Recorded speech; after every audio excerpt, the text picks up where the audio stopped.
Hello everyone. घर जाते हुए ये अपने आइडल के बारे में ही सोच रही थी कि वो कितना अच्छा है। शैन की तरह तो बिल्कुल भी खड़ूस नहीं। अब आगे से उसे अपने घर के बाहर देख के एकदम शॉक ही रह जाती है कि तुम इधर क्या कर रहे हो। और फिर दोनों में इसी बात को लेके आर्ग्यूमेंट स्टार्ट हो ही चुका था कि आंटी चैन इन्हें अंदर आने को बोलती हैं। अब उनके सामने फिर इन्हें कपल होने का नाटक करना ही पड़ जाता है। असल में आंटी चैन इसी की बेस्टी की ही मम्मी है। वो इनके घर को लेके बुराइयां करने लगती हैं कि ये तो कितना छोटा है, जियांग ने मेरी बेटी को बड़ा ही घर दिला के दिया है। अब फिर शैन उन्हें सिटी के सेंटर वाली लैंड का बताने लगता है कि मैं चाहता हूँ कि शिया अपनी मर्जी का वहाँ पे घर बनवाए। मोम भी फिर कहाँ शोखियाँ मारने से बाज आने वाली थी। वो इसे शैन से अपना सन इन लॉ कह के इंट्रोड्यूस करवाती हैं कि ये बहुत ही बड़ी शिंगी ग्रुप का सीईओ है। सुना तो होगा तुमने, स्पेशली वो टीवी पे इसका इंटरव्यू उन्हें दिखाने लग गई थी। अब तो ये मैडम जेलिस होती फिर वहाँ से जाने की करती हैं। असल में शैन यहाँ अपनी सासू माँ को इम्प्रेस करने ही आया था। उनसे फिर शिया को ले जाने की इजाज़त भी मांगने लग जाता है, जो कि वो दे देती हैं। साथ में इसे भी शैन के साथ अच्छा टाइम स्पेंड करने का भी ऑर्डर दे चुकी थी कि वो बहुत अच्छा है। अगर तुम्हें गॉड की तरफ से इतना अच्छा चांस मिला है तो इसे गंवाओ मत। शैन की इसके लिए पसंद की ड्रेस उसे अच्छी तो लगती है, पर वो नखरे यूं दिखाने लगती है कि जैसे उसकी पसंद की गई चीज़ें इसे एक आंख भी नहीं भाई। वो भी फिर इस ड्रेस को छोड़ के बाकी स्टफ फिर पैक करने का कह देता है। ये बाहर खड़ी ही थी कि ऊपर से इसका एक्स और बेस्टी आ जाते हैं। उसने मॉम से इसके न्यू बॉयफ्रेंड का सुन लिया था, सो उसे लेके इसे पॉइंट आउट करने ही लगते हैं कि इतने में शन आ जाता है उनके सामने। ये उसे बहुत ही अच्छे से ट्रीट करने लगा था, बिल्कुल जेंटलमैन की तरह।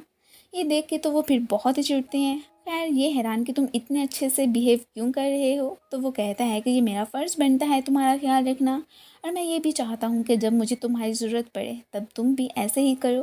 पर मन से तो वो इसे एक्सपोज करने का ही सोच लेती है कि मेरे सामने नाटक करने की ज़रूरत नहीं। ये ऑफिस में खाली चेयर्स के सामने ही शैन के सीक्रेट्स का यूं बता रही थी कि जैसे वाकई में वहाँ पे कोई बैठा है।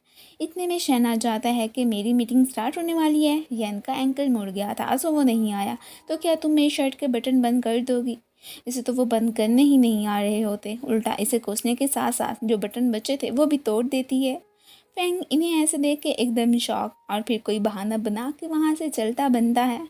इसने बटन तोड़ने के बदले में उसे कंपनसेट करने का भी कह दिया था। वो हैरान। खैर ये तो उसकी तरफ से जस्ट छोटी सी एक वार्निंग ही थी कि मेरे सीक्रेट्स बस तुम तक ही रहें, किसी और को ना बताना, वरना फिर देख लेना बहुत बुरा करूँगा मैं। अभी तो मॉम के कहने पे वो इसके साथ घर ही जा रहा था। ये तो अपना बदला लेने का उससे कोई भी मौका हाथ से जाने नहीं देती।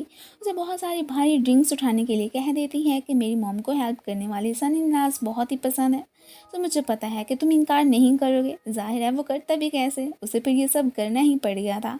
बर्तन भी वो इससे खूब सारे धुलवाती है। मॉम को पहले तो शिया के इसे टॉर्चर करने पे अफसोस होता है, लेकिन फिर खुद ही कपड़ों का ढेर लेके उसके पास पहुंची होती हैं कि बेटा हमारी मशीन ख़राब हो गई है, सो इन्हें भी धो देना। वैसे वाकई में मुझे पता है कि तुम बहुत ही अच्छे लड़के हो। ये सुन के वो तो फिर बस खुशी हो जाता है। अब चाहे वो सीईओ था या कोई और उसे सन लीला बनाने के लिए उनका इससे रेस्ट लेना तो बनता था।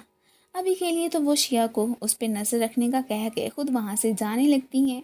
ये तो वॉशरूम में नहाते वक्त फिसल के गिर जाती है और जैसे ही जोर की चीख मारती है, शैन भागा भागा इसे देखने आता है कि क्या तुम ठीक हो। वो भी फिर आगे से इसे परवेट समझ के सोप दे मारती है। ये फिर उसी जख्म के साथ जाने ही लगा था कि बाहर से डोर लॉक। अब फिर शिया इसे बिठा के इसके वाउंड पे मेडिसिन ही लगाने लगी थी। ये हैरान तो था कि डोर किसने लॉक किया हो सकता है। वो तो साफ कहने लगती है कि पता नहीं, बट मेरी मम्मी ने तो ऐसा नहीं किया होना। तभी हमें फ्लैशबैक में दिखाया जाता है कि सारा किया धरा असल में उन्हीं का ही था, कि ताकि दोनों फिर अकेले में अच्छा वक्त गुजार सकें। ये जैन को बुलाने के लिए कहती है, पर वो कोई तारा तोड़ थोड़ी ही ना था जो आगे इनकी हेल्प करता। अब यहाँ पे इसने भी शिया के बाजू पे लगे वाउंड को भी देख लिया था, सो उस पर भी ये मेडिसिन लगाने लगता है। इसके थोड़ा सा क्लोज आते ही उसके दिल को तो अचानक कुछ कुछ होने ही लग गया था। अब वो फिर कोई एक्सक्यूज़ बना के वहाँ से भाग के किचन में ही आ गई थी कि अरे नहीं, मैं शन की तरफ यूँ अट्रैक्ट क्यों हो सकती हूँ। थोड़ी देर के बाद वो फिर एक प्लेट में चिकन और ड्रिंक लेके ही बाहर निकलती है।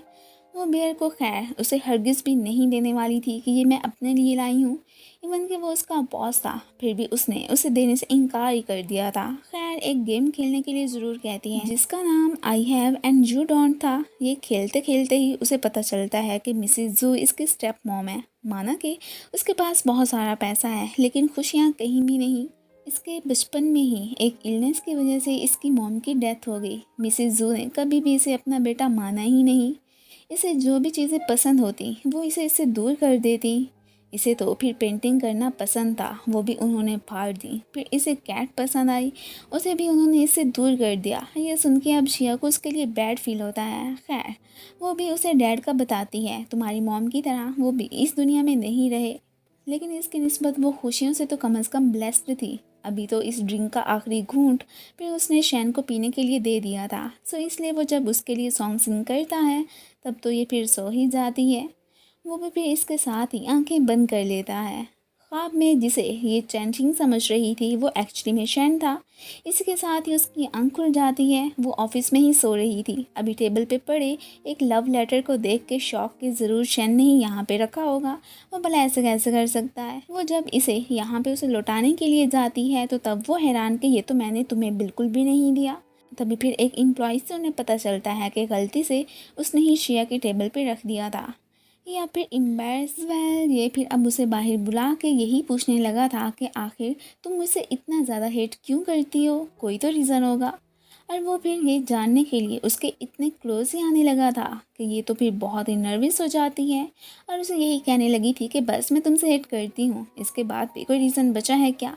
फिर उसे पीछे करती जाने लगती है कि आखिर मुझे क्या हो जाता है जब शैन क्लोज आने लगता है। पक्का मैं तो फिर एक इडियट हूँ।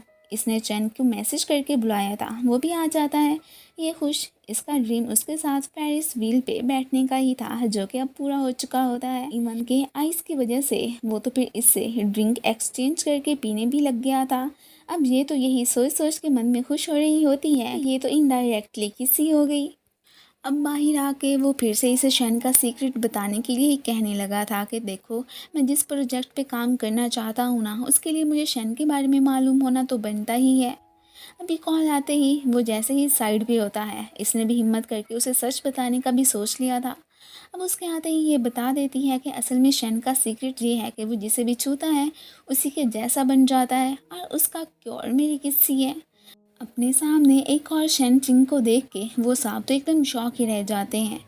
तो उसने जिसे सच बताया था वो एक्चुअली में शेन ही था। वो उसे कह देता है कि देखो मेरा सीक्रेट एक्सपोज होते ही मॉम ने मुझे सीईओ की सीट से हटा देना है, सो तुम सोच समझ के ही मेरे बारे में किसी को बताना।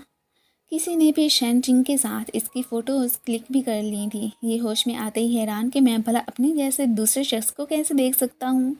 तभी फिर यहाँ का मैनेजर इसे बताता है कि तुम्हारे और शिया के डेटिंग करने के रूमर्स बहुत ही फैल रहे हैं। इवन के फैंस भी गुस्सा कि तुमने उनके साथ झूठ बोला है। ये हैरान कि मैंने ऐसा कब किया। शिया सबको सच सच क्लियर कर देना चाहती थी पर ये रोक देता है कि हमारे प्राइवेट मिलने को भी फैंस ने फिर डेट ही समझ लेना। अभी के लिए वो उसे जो कुछ हो रहा था वो बर्दाश्त करने के लिए कह देते हैं। ऑफिस में शिया को परेशान देख के ये हैरान। अब खैर ऊपर से जैसे ही यैन उसे कोट पहनाने के लिए आता है, ये इशारे से उसे शिया को ही इसे पहनाने के लिए कहता है। उसे भी यैन की बात माननी ही पड़ गई थी। इसके एटीट्यूड से साफ लग रहा था कि वो शैन से नाराज़ है। उसके पूछने पे भी वो कोई ख़ास रिएक्ट नहीं करती कि मैं तुम्हारी वजह से परेशान नहीं हूँ। तभी इसके नाम एक पार्सल आता है जिसे देख के इसका तो और ही ज़्यादा फेस लटक गया था। यैन ने फिर वही वाला पार्सल डस्टबिन से उठा के शैन को ही आगे दिखा दिया था जिसमें चैन चिंग के फैंस ने शिया को काफ़ी बुरे वर्ड से नवाजा हुआ था। इवन कि उसकी फ़ोटो पे भी क्रॉस का ही निशान लगा हुआ था।